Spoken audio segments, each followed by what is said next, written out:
What's good? What's good? I'm back. Yours truly, one and only Paul Pickett, host of the Paul Pickett Podcast, aka Triple P, aka the Common Sense Podcast, your source for music, sports, politics, world events, and much, much more. Right now, I am live on TikTok. Anytime I don't do reacts to a video, I go live on TikTok. But please note, if you are coming on my TikTok live, that I cannot interact with you. I cannot accept you into the live, as I'm also pre-recording on my StreamYard. I'm doing a video and an audio version that I pre-record for every episode, and the video version goes to YouTube, Facebook, Instagram, Rumble, BitShoot, Twitter, Twitch, and much, much more. And the audio version goes to Spotify, Apple, Amazon, Deezer, TuneIn, Stitcher, Slacker, iHeartRadio, Player FM, and much, much more. Today we got the NBA draft. I'm gonna go over the mock draft, and but first I want to go over last night's news. Yesterday there was a reported trade.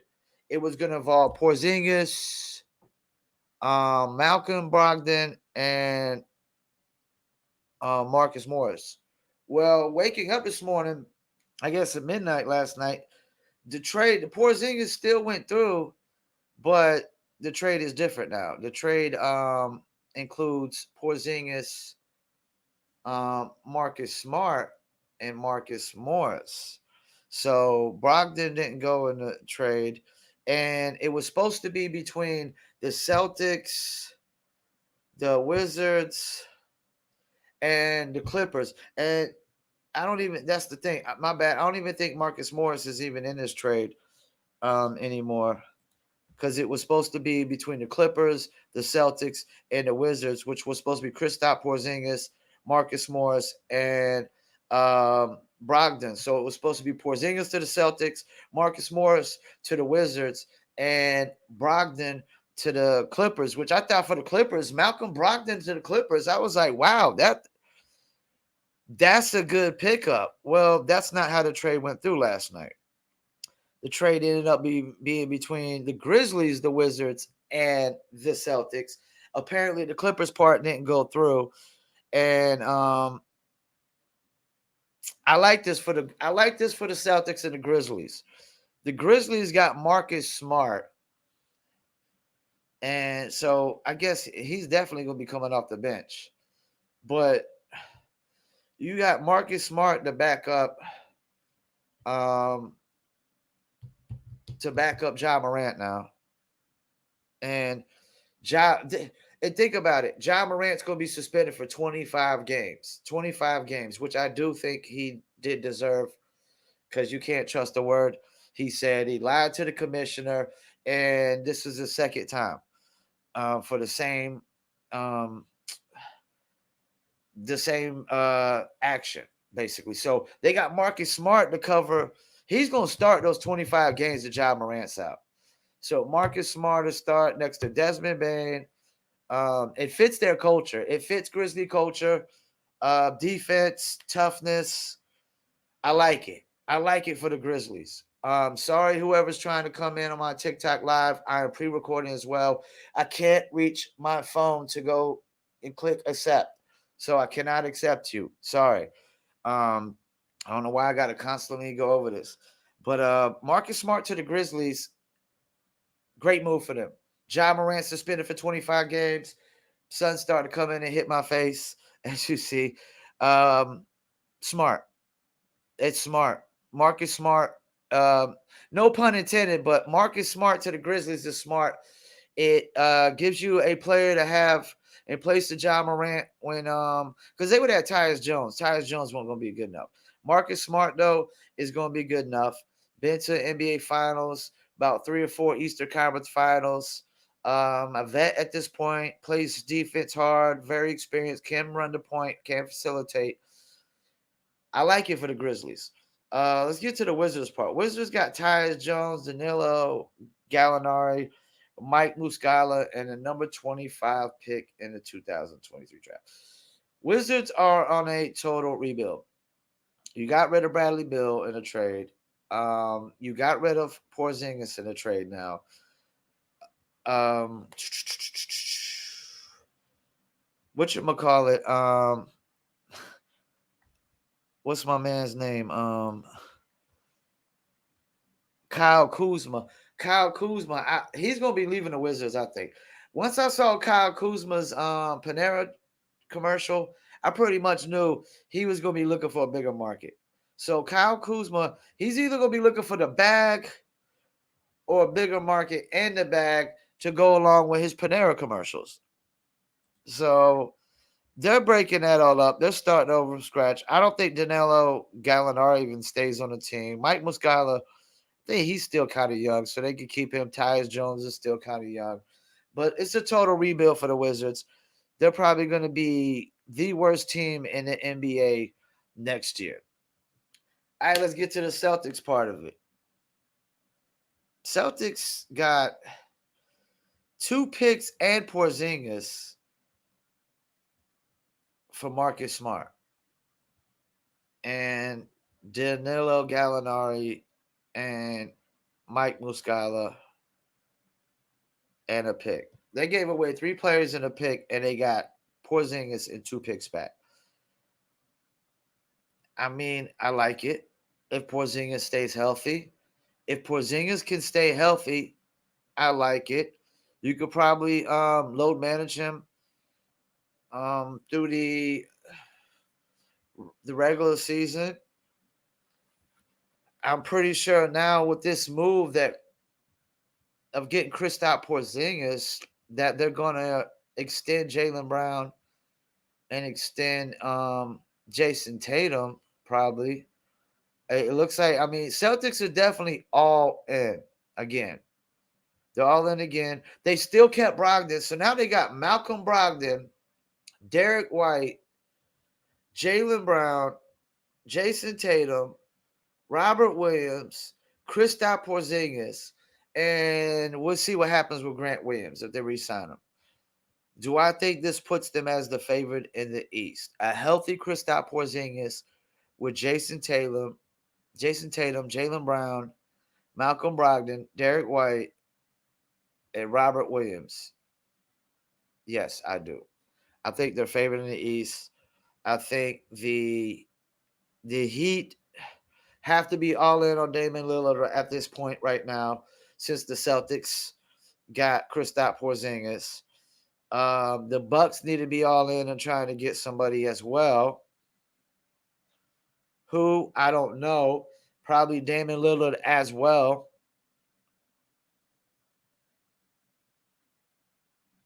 Yeah, I got Celtics as the favorite in the East right now. I mean, and the Bucks and the Heat better do something, you know. And I still like that trade I'm hearing out there, DeAndre Ayton to the Knicks for their center, and oh boy, uh, what was it? What was the pick? The draft, the trade I heard it was hold on, let me. It was Josh Hart and I can't find that center on there. Mitchell Robinson, yeah, Mitchell Robinson and Josh Hart for Ayton. I like that. I like that on both ends. I like that for the Suns. They get a little bit more depth. Josh Hart could back up Devin Booker and Bradley Beal, while either one of them go to the bench. Mitchell Robinson is a center that you don't have to look to give the ball the time to score. He could just play defense and rebound because that's all you need out of Ayton. And Ayton is not going to be comfortable with playing just defense and rebounding. Whoever is the center for the Phoenix Suns, he's not going to get no touches. He's not getting no shots. It's not happening, man. You got Bradley Beal, Devin Booker, and Kevin Durant, man. You got 3 ISO ball players that are pretty much going to be taking a shit ton of shots. But right now I got Denver in the West still number 1. I got Suns locked in at number 2. I still got to see what they're going to do with DeAndre Ayton. Memphis getting Marcus Smart only just stabilizes them.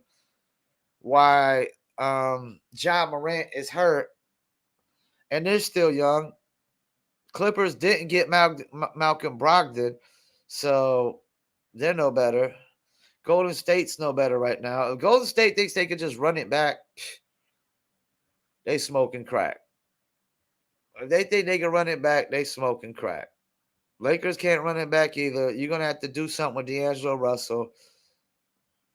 And if Sixers think they're going to compete at all, you can't bring back that team. You're going to, if I'm them, try to get a sign and trade deal for James Harden. I would trade Tobias Harris at this point. I would go all in on Embiid and Maxey as my 1 and 2. And see what you get for Tobias Harris. See what you get for James Harden. Get rid of him. I'm also hearing a deal out there for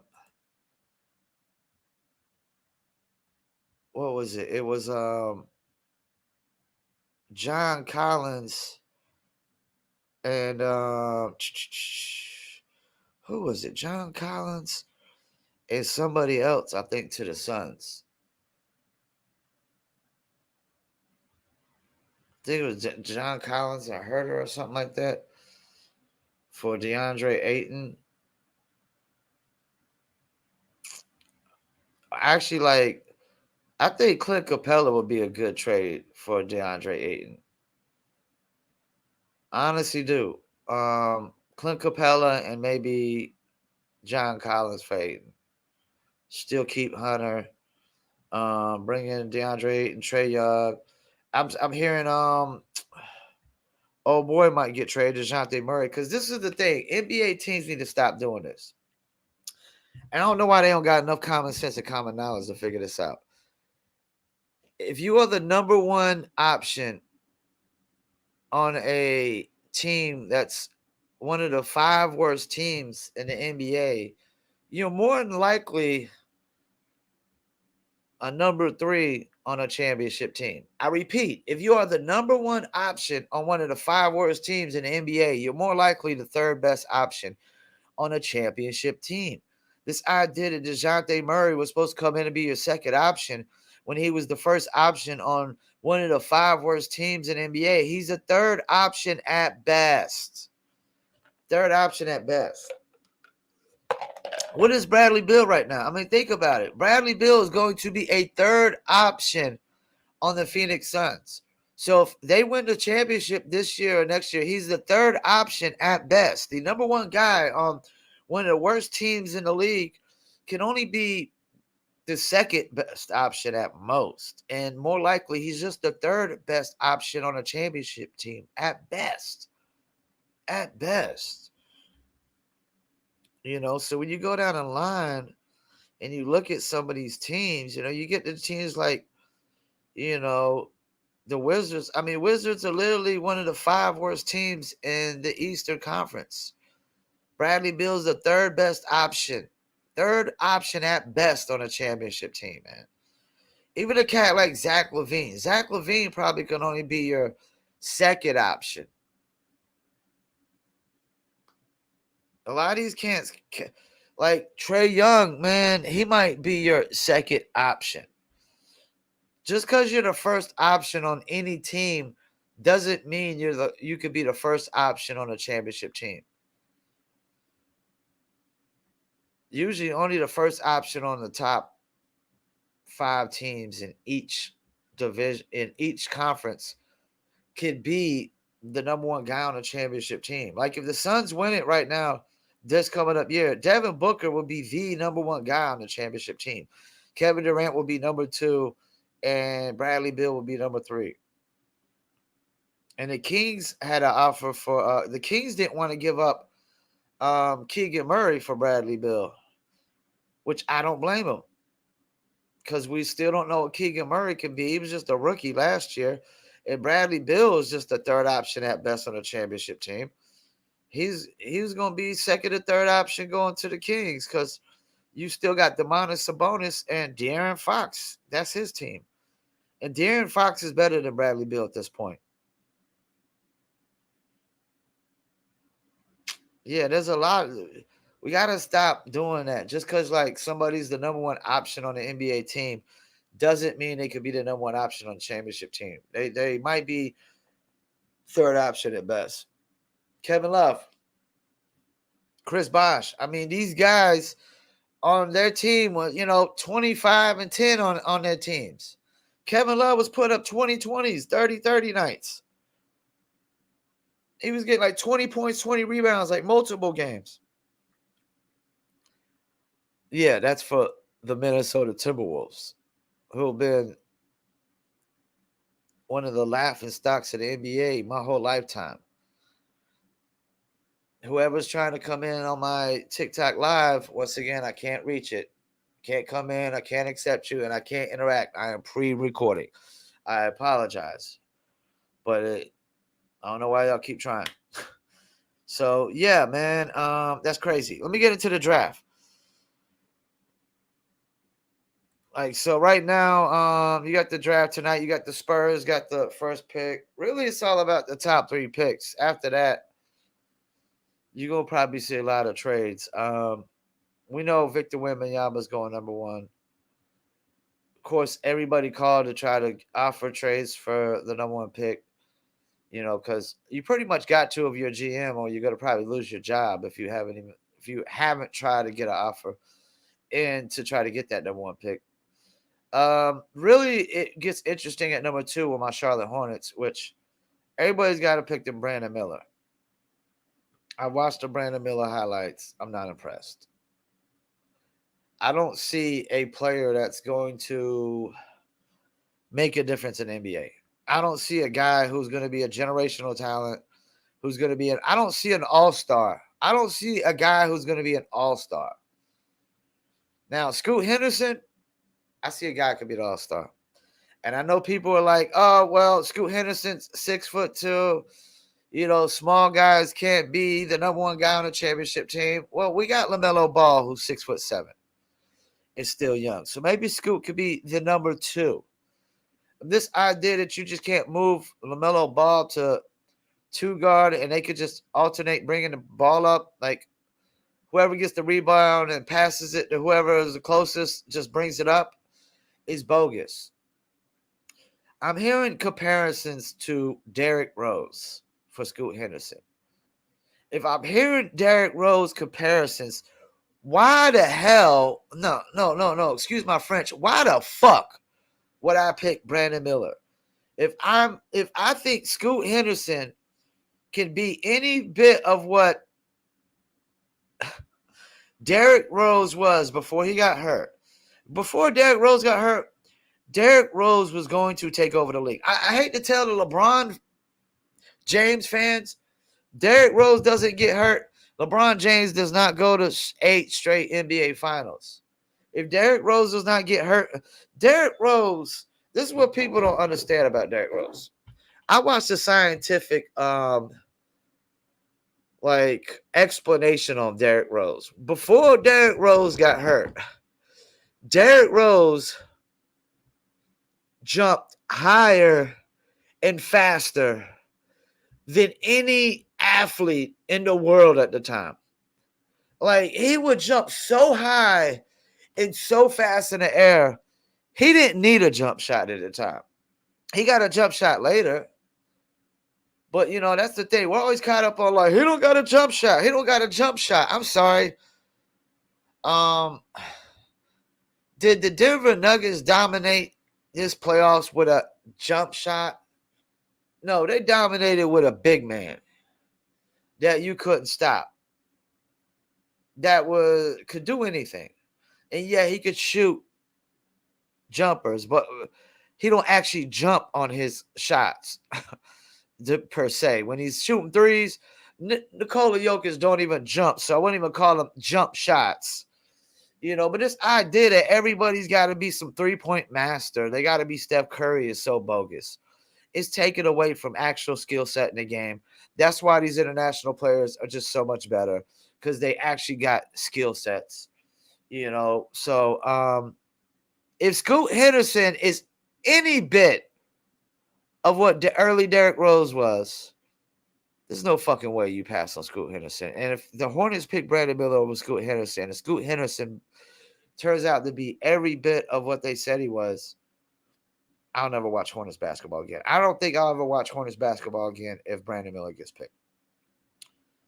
I don't think I will. I don't. I won't do it. And if they literally pick him after Brandon Miller literally had a okay workout, he's only had okay workouts. Scoot Henderson's workout, I mean, he's a gym rat. He's a gym rat. I'm not hearing Brandon Miller is a gym rat. I'm not hearing that, Y'all just going off of height and he can shoot. Whoopie do, man. Whoopie freaking do. He's tall and he can shoot. I mean, is he gonna make anybody around him better? Because I can tell you right now, players ain't winning championships if you ain't making people around you better, or at least making their job easier. So yeah, this crazy if the Charlotte Hornets don't pick Scoop. You got Portland at number 3. We don't know if they're gonna be able to if they're gonna trade that. They actually looking into Scoop because apparently the Hornets have always picked some of the worst picks ever. We got some of the worst NBA draft picks ever. LaMelo Ball is probably like one of our, if not our best pick ever, the second best pick ever, or at least top 3. I'd probably say Larry Johnson, LaMelo Ball, and Lonzo Mourning are top 3 picks of all time. I like where the Magic at. The Magic got 6th and 11th pick. They might decide they want to move up to 3 or 4. Portland might want to decide they want to move down and get the 6th and 11th. Magic are in a really good position right now. They got Paolo Banchero. They got Mo Wagner, Franz Wagner. They got Wendell Carter. They're in a very good position, man. They got a lot of young pieces. Cole Anthony, Markelle Fultz, Jalen Suggs. A lot of young pieces. 2 more lottery picks in this draft. I like Orlando's future. I really do like Orlando's future. Pacers, they got the 7th pick. They had they picked Benedict Mathurin last year. He turned out to be pretty good. Washington's at 8. That's just not high enough for them, man. On a rebuild right now. Yeah, they'll get the 8th pick this year, but they're probably going to be shooting for number 1 next year. Dallas got the 10th pick. Pelicans. Not the Pelicans, but the Thunder. The Thunder. I like the Thunder's position. They got the 12th pick. They had the Rookie of the Year runner-up last year. Chet Holmgren was hurt last year. We don't know what he's going to be. Shai Gilgeous-Alexander has turned out to be a all-star, all-NBA caliber player. Josh Giddey's still young. I like the Thunder's position right now. And then the Pelicans, if they're looking to trade to that number 2, they could have the 2nd pick and the 4th pick. Zion for the 2nd pick. I don't want Zion at the Hornets, though. I'd rather probably have Brandon Ingram, but I think I'd rather us keep the pick, man. I'd rather us keep the pick. I really would. And I'm not going to go over the mock draft for who's who because it's really all about the top 3 guys right now. But, yeah, that Porzingis to Celtics, it's going to be interesting if Porzingis stays healthy.